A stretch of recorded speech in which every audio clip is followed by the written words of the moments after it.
Facciamo un applauso e invitiamo qui la nostra mitica Past Christiane. È lei che insieme a suo marito, insieme al team che si svegliano per pregare per noi.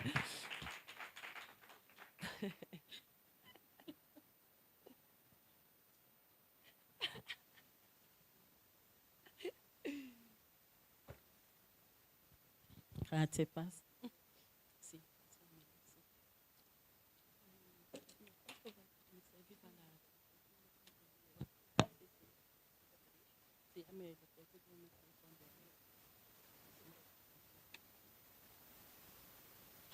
Buongiorno a tutti, sono emozionata, quindi scusatemi. I pastori hanno già detto tutto, quindi è come se hanno letto nella mia mente cos'era la mia predica.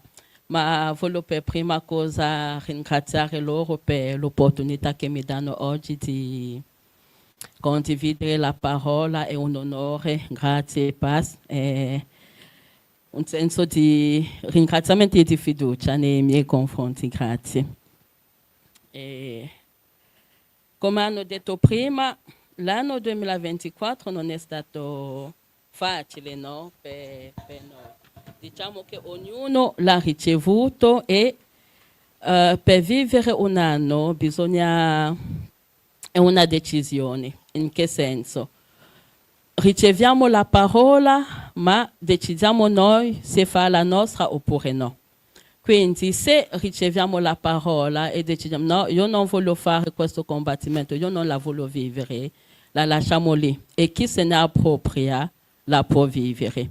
E io stavo meditando molto in questi giorni, anche già dalla settimana scorsa quando il pastore Linda ha predicato e lei ha parlato delle cose che mi erano già venute in mente. Ma mi sono soffermata ancora di più per dire, ma Signore, se tu lo stai portando alla luce, vuol dire che è qualcosa su cui la Chiesa deve lavorare. Perché appena quando riceviamo la parola dell'anno, lo prendiamo e i primi mesi, sì, wow. Ma arriviamo a un certo momento della cosa, ci stanchiamo. E cosa dice l'Ecclesiaste, capitolo 7? Meglio la fine di una cosa del suo inizio. Quindi abbiamo cominciato l'anno con quella gioia, quella forza, eravamo, come dire, pieno di fuoco, perché sì, siamo pronti a combattere. Ma io mi stavo chiedendo, arrivato ad oggi, siamo il 29, come siamo? Possiamo dire di aver combattuto il buon combattimento? Possiamo dire di essere arrivato alla fine, perché non importa tanto come abbiamo cominciato l'anno, ma importa come la finiamo, perché come la finiamo definisce anche come cominceremo l'anno nuovo.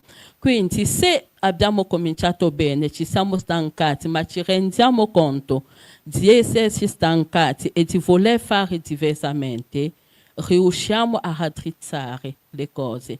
Perché è questa la volontà di Dio, che possiamo raddrizzare le cose per fare sempre più meglio. E a questo punto stavo lì a pensare e mi è venuta questa parola, verso una nuova prospettiva, e quindi questo è il titolo della mia predica, verso una nuova prospettiva con il punto interrogativo, perché alla fine ognuno deciderà se vuole cambiare per fare meglio o se vuole rimanere come adesso, se si vuole fermare al punto in cui è adesso. E prima di fare qualsiasi cosa dobbiamo sempre pensare, come hanno fatto i pastori, hanno fatto un po' vedere i video di quello che abbiamo vissuto in quanto Chiesa. E penso che ognuno di noi, anche a livello personale, ha vissuto tante cose. Ha avuto i suoi combattimenti, ha avuto le sue gioie, ha avuto le sue difficoltà, ma lo stato d'animo in cui abbiamo vissuto quello ci porta ad avere vittoria. Ma anche se le cose sono andate male, dobbiamo sempre cercare di avere questo senso di gratitudine. E questo lo leggiamo in Prima Tessalonicesi 5, versetto 18. Filo, se riesci a mettermi. Prima Tessalonicesi 5, versetto 18. che dice: in ogni cosa rendete grazie, poiché tale è la volontà di Dio in Cristo Gesù verso di voi. Quindi quest'anno 2024 abbiamo avuto delle difficoltà, ma dobbiamo rendere grazie, non soltanto per le vittorie, non soltanto perché il Signore ha combattuto per noi, ma in ogni cosa, anche in quello che sono state le difficoltà. E a volte facciamo fatica a rendere grazie perché diamo tutto per scontato. E questo lo dico perché siamo andati in Francia io con mio marito per qualche giorno e sono arrivata lì, io amo il caffè, posso bere almeno 4-5 caffè al giorno. E siamo arrivati lì e non c'era il caffè. Prima ci siamo fermati in un'auto che ho detto un espresso. Me l'hanno dato, sembrava acqua. Ho detto, oh, mamma mia, questo non è caffè, ok? Poi sono arrivata lì, dove ci siamo fermati, avete il caffè? No, non ce l'abbiamo, pensavamo che tu venissi con la tua macchinetta. Ho detto no, non ho voluto spostare la mia macchinetta di caffè da casa perché mi sembrava irrispettoso nei vostri confronti. Ma l'albergo dove avevamo preso un Airbnb e lì c'era una macchinetta di lavazza. Quando sono entrata lì, ho visto il caffè, ho detto, oh, grazie Signore. E lì lo Spirito Santo mi fa, oggi ti ricordi che tu puoi dire grazie per il caffè. Perché? Perché diamo tutto per scontato. Quindi, se non abbiamo le grandi vittorie, facciamo fatica a ringraziare, ma il nostro ringraziamento deve essere in ogni cosa. Nel respiro che abbiamo al mattino, diamo per scontato, nel fatto di sentire un profumo, lo diamo per scontato, ma quando una persona è raffreddata, a volte perde la sensibilità, non riesce a sentire. E uno si dice, ma io sento, ma non ringrazio Dio per quello. Perché? Perché per noi tutto è scontato. E penso che il Signore vuole che possiamo cambiare anche prospettiva sul modo di essere grato nei suoi confronti. A volte ringraziamo per le nostre famiglie se tutto va bene, per i nostri amici, ma la verità è che dobbiamo ringraziare anche per i nostri nemici, perché lui usa i nostri nemici per confonderli e per glorificare il suo nome. Quindi se noi non cambiamo la nostra prospettiva di gratitudine, di riconoscere la bontà di Dio, facciamo fatica, ci limitiamo. E è la prima cosa che volevo dire. Dobbiamo imparare a rendere grazia, perché è la volontà di Dio in Cristo Gesù verso di noi. Questo è molto importante. E poi mi stavo continuando a dirmi, ma l'anno scorso, non so se vi ricordate, alla fine dell'anno avevamo fatto un atto profetico in cui ognuno aveva messo un biglietto in una cesta e abbiamo pregato sopra. E io sono ritornata a leggere quello che avevo scritto io, per vedere se si era compiuto oppure no. E ho visto che certe cose sì, certe no. E ho detto, ma Signore, perché? Ha detto, perché la visione magari la riceviamo, ma noi non la scriviamo, perché pensiamo di ritenerla, ma nel corso dell'anno succedono tante cose e possiamo facilmente essere distratti e ci allontaniamo di quello che era il suo proposito, perché dobbiamo sapere che abbiamo il nostro proposito, perché quello che avevamo messo su quei biglietti erano i nostri propositi, ma i propositi di Dio si compiono sempre se sono allineati e i nostri propositi a volte si fermano perché lo scriviamo, ma dopo noi non ci lavoriamo abbastanza per raggiungere l'obiettivo che ci siamo posti. E in Abacuc 2, verso 2, Abacuc 2, verso 2, lui dice, scrivi la visione, incidila su tavole perché si possa leggere con facilità. Quando leggiamo questo versetto abbiamo tendenza a pensare alla profezia che abbiamo ricevuto da un profeta, da un pastore, da qualcuno che ha amministrato sulle nostre vite. Ma ogni anno, allo stesso modo in cui il Signore ci dà una parola dell'anno per indirizzare la Chiesa, se andiamo davanti a Lui a cercare la sua direzione, Lui ci darà la visione che Lui vuole per noi. E quella visione la dobbiamo scrivere, perché quando la scriviamo, dopo ce l'abbiamo ben presente per lavorarci. E quando succedono situazioni, se è scritta e è leggibile, con facilità, possiamo essere concentrati a dire no, ma il Signore mi ha dato questa direzione per la mia vita lavorativa, per la mia famiglia, per i miei figli. E lì riusciamo a combattere in modo adeguato per cercare di raggiungere quella visione. Ma quando riceviamo la visione che il Signore ci ha dato, l'indirizzo che Lui ci ha dato, e noi non facciamo niente, poi la perdiamo, perché io dico sempre, Dio è forte, è potente, onnipotente, ma il diavolo è maligno, è un ingannatore. Quindi se lui vede che siamo focalizzati a raggiungere un obiettivo che il Signore ha messo nelle nostre vite, cercherà qualcosa per portarci distrazione. E questo fa sì che ci allontaniamo dai propositi che ci siamo fissati. E a volte ci allontaniamo dai propositi che ci siamo fissati e anche da quello che il Signore aveva previsto. Perché lui magari ha detto, ok, io per questo anno è l'anno della battaglia e io voglio che tu prega di più. Io voglio che tu ti alzi magari a mezzanotte per pregare. Tu cominci 1 giorno, 2 giorni, 3 giorni, terzo giorno, oggi sono un po' stanca, dormo. Il fatto di andare a dormire quel giorno lì, dopo, il giorno dopo, il nemico comincia a sussurrarti all'orecchio, guarda che anche oggi puoi dormire, tanto non succede niente. E ti ritrovi che hai perso il focus. E tu pensi, ok, forse era soltanto per questo momento. Ok?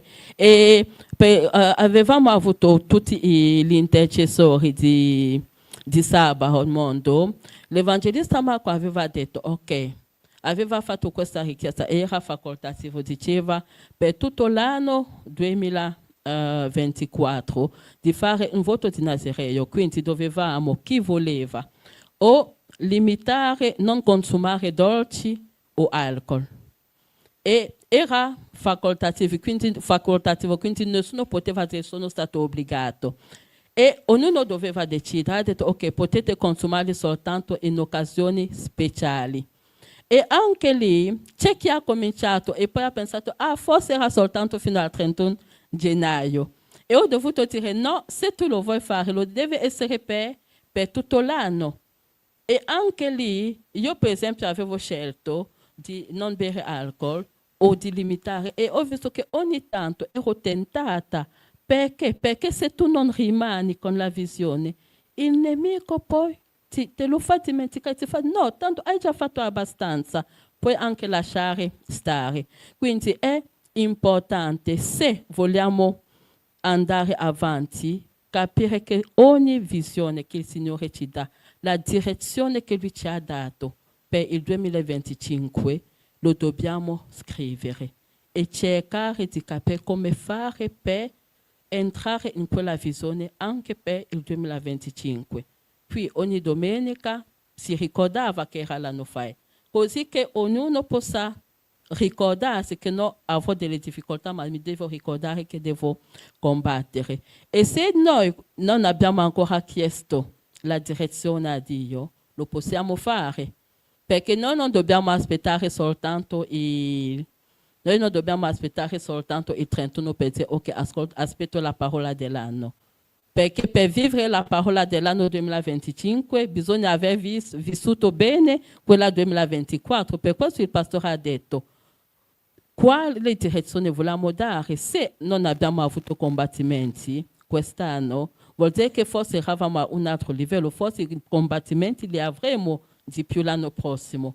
Quindi dipende sempre da come ognuno ha vissuto l'anno di quest'anno. E se vogliamo andare verso una nuova prospettiva, come dicevo, dobbiamo essere pronti a pagare il prezzo. E chi è pronto a pagare il prezzo? Chi è pronto a pagare il prezzo? Amen. Ok? Perché per riuscire a pagare il prezzo ci sono certe cose che dobbiamo fare. E la prima cosa, dobbiamo imparare a rinunciare. Luca, capitolo 14. Ok. Cosa dice? Oh, molta gente andava con lui ed egli, rivolto verso la folla, disse: se uno viene a me e non odia suo padre, sua madre, la moglie, i figli, i fratelli, le sorelle e persino la sua propria vita, non può essere mio discepolo. E chi non porta la sua croce e non viene dietro a me, non può essere mio discepolo. Quindi dobbiamo imparare a rinunciare.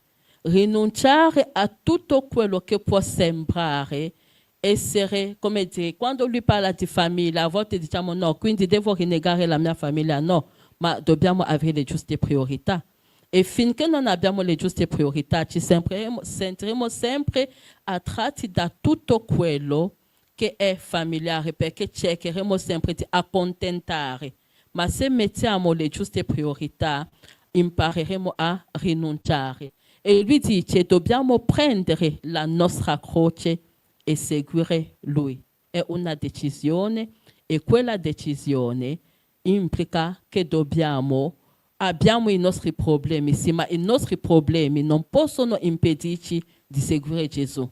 I nostri combattimenti non possono impedirci di seguire Gesù, perché appunto prendiamo tutto e le seguiamo sapendo che sarà Lui poi a togliere i nostri pesi.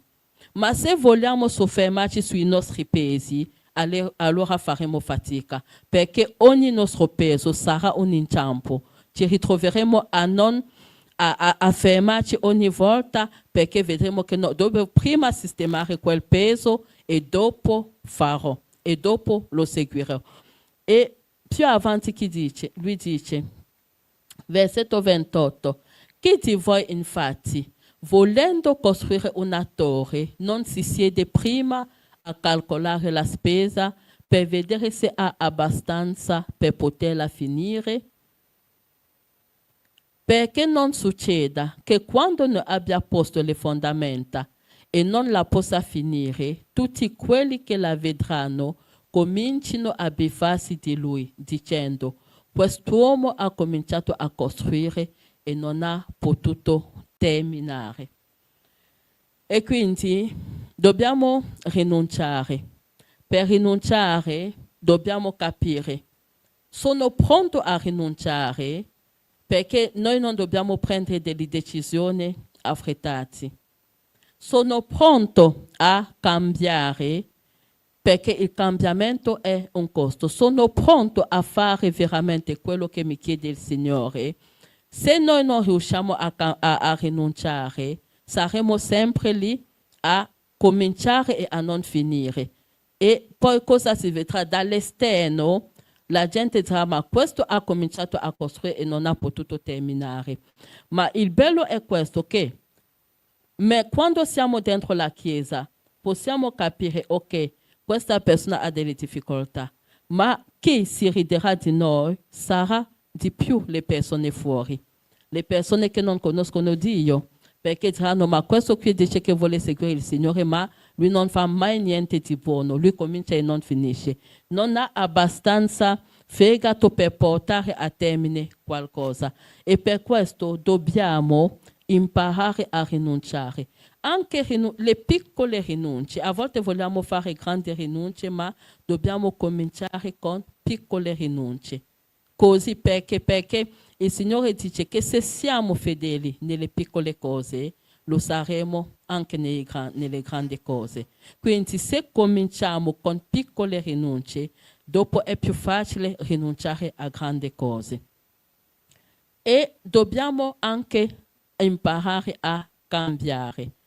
Il cambiamento a volte è difficile, perché pensiamo che il nostro cambiamento dipende dal cambiamento di chi abbiamo vicino, o del nostro fratello, del nostro marito, della nostra moglie, dei nostri figli, dei nostri pastori. No, il cambiamento è personale e individuale, perché ognuno renderà conto per se stesso.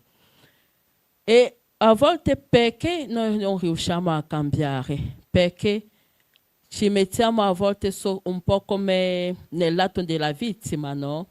E ci appoggiamo su quello per giustificare il motivo per cui noi non cambiamo. Ma se capiamo che dobbiamo cambiare, lì riusciamo ad avere una vincita. E io voglio leggere con voi Romani 12, dal versetto 2. Romani 12. Non conformatevi a questo mondo, ma siate trasformati mediante il rinnovamento della vostra mente, affinché conosciate per esperienza quale sia la volontà di Dio, la buona, gradita e perfetta volontà. Se vogliamo cambiare, dobbiamo prima accettare di essere trasformati. E sappiamo che la prima cosa che ci può trasformare è la parola di Dio.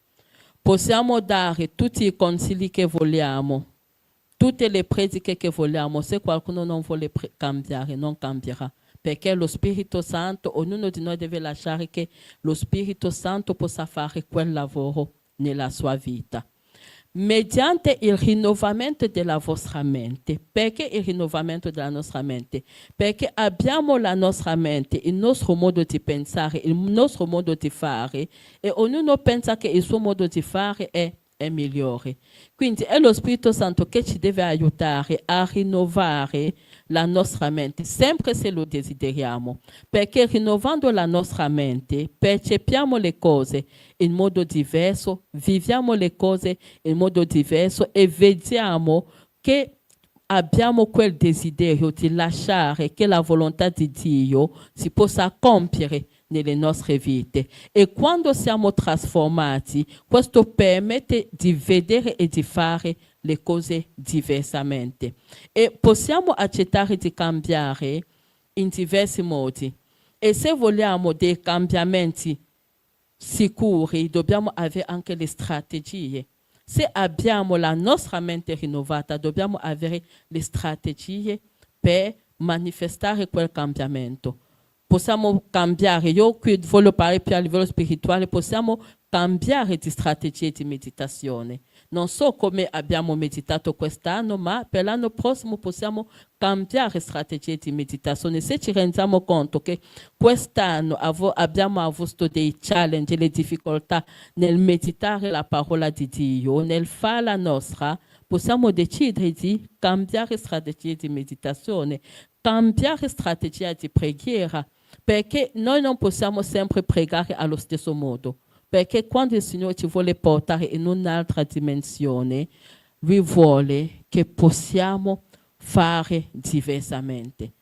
Perché c'è un momento in cui Lui ci dà il latte, perché Lui capisce che ok, ancora noi non riusciamo, ma arriva un momento in cui Lui ci vuole dare del cibo solido. E anche a livello di preghiera è così. Arriva un momento in cui le nostre preghiere devono essere diverse, perché stiamo crescendo, perché stiamo facendo diversamente. E voglio prendere il caso di Anna qua e Filo, questo versetto non te l'ho dato. Che cosa è successo con Anna? Ogni volta che andava al tempio a pregare, pregava soltanto per avere un figlio. Ma a un certo momento, secondo me, lei ha capito che doveva cambiare strategie di preghiera.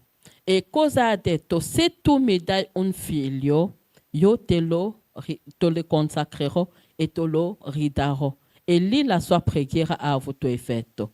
Perché? Perché lei ha capito che Dio aveva bisogno di qualcuno da utilizzare, perché sappiamo che Elia già davanti agli occhi di Dio aveva combinato tanto e lei ha cambiato la sua strategia di preghiera e quando aveva fatto quella preghiera dopo il suo cuore si è detto che il suo viso era cambiato perché aveva capito e aveva quella certezza che la sua preghiera era arrivata al Padre.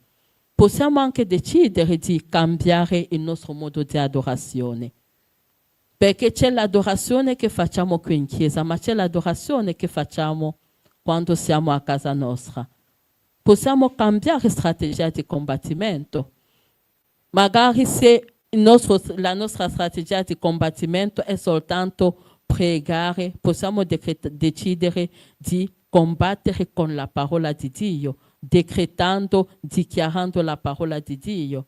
Quindi ognuno deve cercare di capire cosa non ho fatto quest'anno che posso fare meglio l'anno prossimo. E ok, quanto tempo mi manca? Ok, tempo. Ok. E quindi un'altra cosa che possiamo anche fare è allargare i nostri confini. Ok? Allargare i nostri confini. E voglio continuare qua, prima Cronache 4, dal versetto 9 a 10. Ok.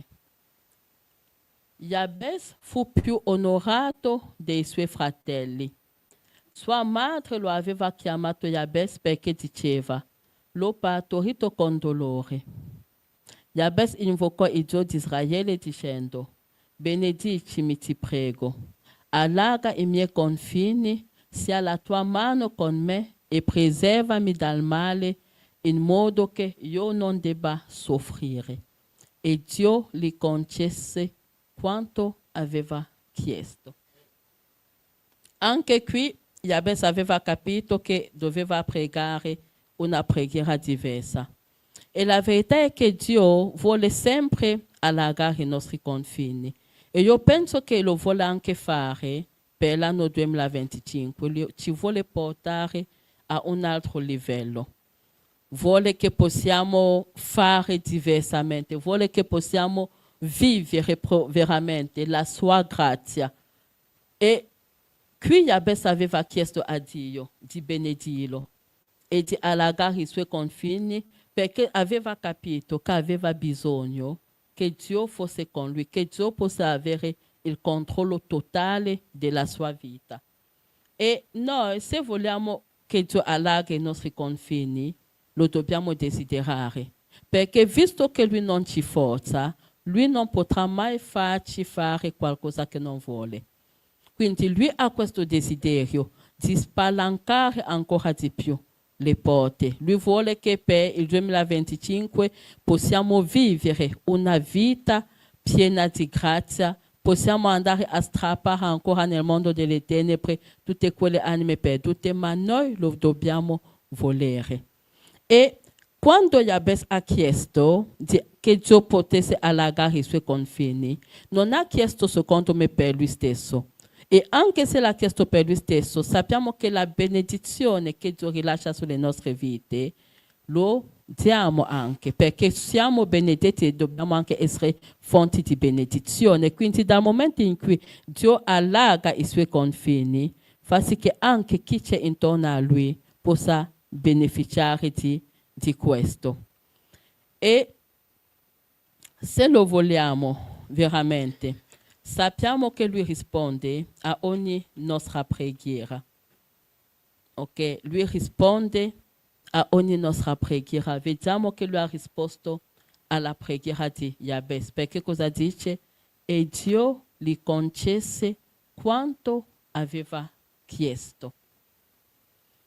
E un'ultima cosa, poi vado alla conclusione.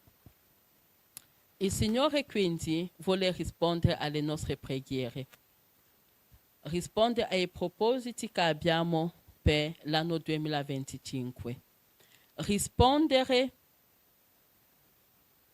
anche a quello che Lui ha messo nei nostri cuori, perché abbiamo i nostri propositi, ma anche Lui ha i suoi propositi. Per questo lui dice: le vostre vie non sono le mie vie. Quindi abbiamo dei propositi forti che abbiamo messo davanti a Dio, ma anche lui ha i suoi propositi. E dobbiamo anche cercare di prendere i suoi propositi per aggiungere a quelli che sono i nostri. Perché se noi non lo facciamo, saremo lì a correre, ma in modo egoistico, perché i propositi di solito che noi abbiamo per la maggior parte del tempo riguarda le nostre vite. Ma se conosciamo qual è il proposito di Dio per il 2025, riusciamo a combattere riusciamo a fare realmente cosa è nei suoi piani e prendiamo i nostri propositi, mettiamo anche i suoi propositi e lo sottomettiamo a lui, affinché lui ci possa guidare, affinché lui ci possa dare la grazia di compiere quello. Perché ogni volta che abbiamo un proposito dobbiamo anche essere capaci di prendere la decisione di fare di tutto per portarla a compimento. E Giobbe addirittura, Giobbe 22-28 dice: quello che intraprenderai ti riuscirà. E la versione in francese, che a volte leggo piuttosto la Bibbia in francese, dice: alle tue risoluzioni risponderà il tuo successo. Perché non basta prendere una decisione per l'anno prossimo, dobbiamo prendere la risoluzione, quindi vedere cosa fare per arrivare a quello che abbiamo deciso. Se no, prendiamo la decisione, ma dopo ci fermiamo, magari proviamo 1 o 2 volte e ci fermiamo. Ma se vogliamo che quello che intraprendiamo riesce, dobbiamo mettere Dio al primo posto. E così lui potrà allargare i nostri confini. Perché quando abbiamo i nostri confini, e ogni volta di solito, quando abbiamo messo i nostri confini, i nostri limiti, le prime cose che vogliamo è sempre Dio.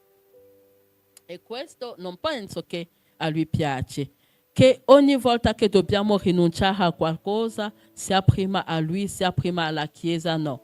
Ma se è lui che ci ha messo quei limiti, vuol dire che lui ci dà la capacità di fare, la capacità di compiere, la capacità di combattere e di vivere la sua grazia per tutto il tempo che lui ha previsto. E se siamo pronti a lasciare il controllo totale, vedremo anche come prospereremo. Perché la Bibbia dice che noi prosperiamo come prospera lo stato della nostra anima. Okay? Come prospera lo stato della nostra anima. E per concludere, volevo dire questo. La nostra vita, come dicevo, è un insieme di decisioni. Ogni cambiamento dipende da una scelta. Ogni risoluzione che prendiamo e in cui ci impegniamo a portarlo avanti, mantenendo quello che abbiamo deciso. E per questo dobbiamo chiedere la grazia di Dio, perché lui dice che è lui che crea in noi il volere e il potere, secondo la sua grazia. Quindi non ci basta decidere. E per questo è molto importante cominciare e finire bene la nostra missione su questa terra. Molto importante. Siamo adesso nel 2024, il 29. Se Dio torna, o Gesù torna oggi, possiamo essere sicuri che saremo rapiti con Lui. Se Gesù torna oggi, possiamo essere sicuri che abbiamo combattuto il buon combattimento. Se Gesù torna oggi, possiamo dire: ho corso la buona battaglia, sono arrivato alla fine. Ok, quindi anche se lui viene, so che sono a posto. Ognuno deve farsi questa domanda. Per questo ho detto, metto il punto interrogativo alla fine, verso una nuova prospettiva, affinché ognuno possa riflettere e decidere cosa voglio fare per il 2025. Ormai il 2024 è finito, mancano 2 giorni. Quindi in questi 2 giorni e partendo da oggi, ognuno si può fermare e cercare un po' di fare un check. Come hanno fatto i pastori, hanno messo un po' le cose che sono successe. Ognuno può fare la stessa cosa con la sua vita, guardando la sua vita a 360 gradi, per dire: ok Signore, la mia vita questo 2024 è stato così. Identificare le cose che hanno bloccato. Identificare le cose che sono state stagnanti nelle nostre vite, identificare quali sono state le nostre frustrazioni e challenge, perché quello che è stata una frustrazione quest'anno, se noi non lo risolviamo, sarà una frustrazione per l'anno prossimo. E per questo è molto importante avere uno sguardo per dire ok, ho vissuto quest'anno in questo modo, ma io voglio che il 2025 possa essere migliore, possa essere diverso e vedere cosa deve fare. Ho elencato tanti punti: il ringraziamento, la rinuncia, il cambiamento di persona, il cambiamento, avere nuove strategie, lasciare che Dio possa allargare i nostri confini. Questi sono dei punti che possiamo utilizzare per vivere cose diverse per il 2025. Ma questo lo dobbiamo desiderare in primis. Se no, potremo arrivare a 2025, riceveremo la parola dell'anno, ma non sarà per noi. Riceveremo la parola dell'anno, il Signore avrà anche una direzione per noi, ma noi non la vivremo perché non abbiamo cercato di capire cosa Lui vuole fare. E se noi non sappiamo cosa il Signore vuole fare con noi, ci ritroviamo solo a seguire gli altri. Ma Lui vuole fare delle cose con ognuno di noi. Se no seguiamo, ma chi seguiamo? Se Lui vuole fare qualcosa di preciso con il pastore Luigi, vuol dire che il pastore Luigi sa, ok, il Signore mi sta portando in questa direzione nella mia famiglia. E il pastore Linda lo seguirà perché saprà che, ok, Dio ha dato la visione a mio marito per l'anno 2025 e io lo seguo in quella visione.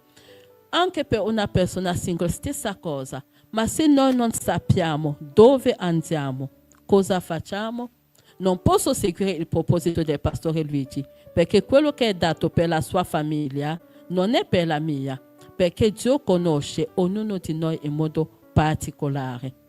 E per questo è importante capire dove stiamo andando, dove ognuno di noi sta andando. E per questo è importante identificare quali sono stati i punti di blocco in quest'anno per capire come migliorare nel 2025.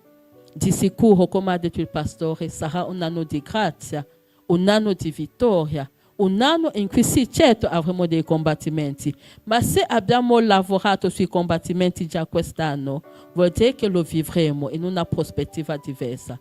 Non saremo più lì a lamentarci per tutto, ma capiremo anche davanti a una situazione difficile, io devo rendere grazia.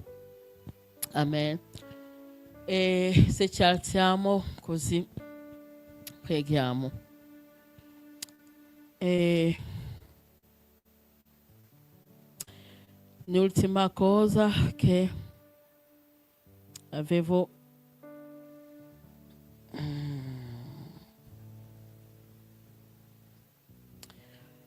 notato, il Signore mi aveva dato il versetto, ma dicevo, vabbè, non so dove metterlo, ma è qua. C'è in Prima Re 21, dal versetto 25, lui dice: in verità non c'è mai stato nessuno come Acab, si sia venduto a fare ciò che è male agli occhi del Signore, perché era istigato da sua moglie Jezabel. Si comportò in modo tanto abominevole, andando dietro agli idoli, come avevano fatto gli Amorei, che il Signore aveva cacciati davanti ai figli di Israele. Quando Acab udì queste parole, si stracciò le vesti, si coprì con un sacco e digiunò. Dormiva avvolto nel sacco e camminava a passo lento. E la parola del Signore fu rivolta ad Elia, il tisbita, in questi termini: hai visto come Acab si è umiliato davanti a me? Poiché egli si è umiliato davanti a me, io non farò venire la sciagura mentre egli è ancora vivo, ma manderò la sciagura sulla sua casa durante la vita di suo figlio. E la parte su cui mi volevo soffermare, il versetto 29. Hai visto come Acab si è umiliato davanti a me? Poiché egli si è umiliato davanti a me, io non farò venire la sciagura mentre egli è ancora vivo. Conosciamo tutto bene la storia di Acab, aveva fatto cose orrende, ma il bello è che a un certo momento si è pentito. Quando il decreto di Dio ha visto il decreto di Dio, lui sapeva che si era comportato in modo abominevole. A un certo momento, cosa ha detto? Quando ha udito quelle parole, le parole che erano state rilasciate sulla sua vita, si stracciò le vesti, si coprì con un sacco e digiunò per cercare la misericordia di Dio. Dormiva avvolto nel sacco e camminava a passo lento. E la parola del Signore fu rivolta a Elia il Tisbita. Quindi a un certo momento si è reso conto che aveva sbagliato, aveva combinato tante cose, si è pentito e si è umiliato davanti al Signore per avere misericordia. E con questo voglio dire, non so cosa abbiamo fatto. Di sicuro a un certo momento in quest'anno abbiamo voluto mollare, abbiamo avuto delle difficoltà, siamo caduti o pensiamo che no, il fatto di essere caduto vuol dire che non sono in grado. Il Signore non guarda questo. Quello che Lui vuole è che possiamo avere questo senso di riconoscere le nostre mancanze e di umiliarci davanti a Lui. Perché è quello che a Lui piace, un cuore che si umilia. Quando sbagliamo, quando cadiamo, quando ci ritroviamo ad essere lontani dal suo proposito. E io chiamo ognuno di voi a prendere questo tempo per dire: ok Signore, forse quest'anno non ho fatto tutto quello che tu mi avevi chiesto, forse mi sono ritrovata abbattuta, ho cambiato direzione e arrivato a questo giorno non so neanche cosa tu vuoi da me per l'anno prossimo. Oppure ho dei miei propositi, ma non so se sarò in grado di portarli avanti, perché ho solo deciso, ma non ho ancora la strategia per fare tutto questo. Quindi se qualcuno vuole dire: ok Signore, io voglio veramente fare le cose diversamente nel 2025, perché mi rendo conto che quest'anno ho cominciato bene ma sto finendo male, possa venire avanti, così pregheremo per lui. Che ognuno possa veramente dire: no, io voglio cambiare prospettiva, non voglio rimanere allo stesso livello, lo voglio andare in un'altra dimensione, la dimensione dove il Signore mi sta portando. Io voglio fare quello che il Signore aspetta da me, non più soltanto i miei propositi, ma i propositi di Dio. Se qualcuno vuole prendere questo impegno per l'anno prossimo, si possa sentire libero di venire avanti, così ministreremo sulle vostre vite.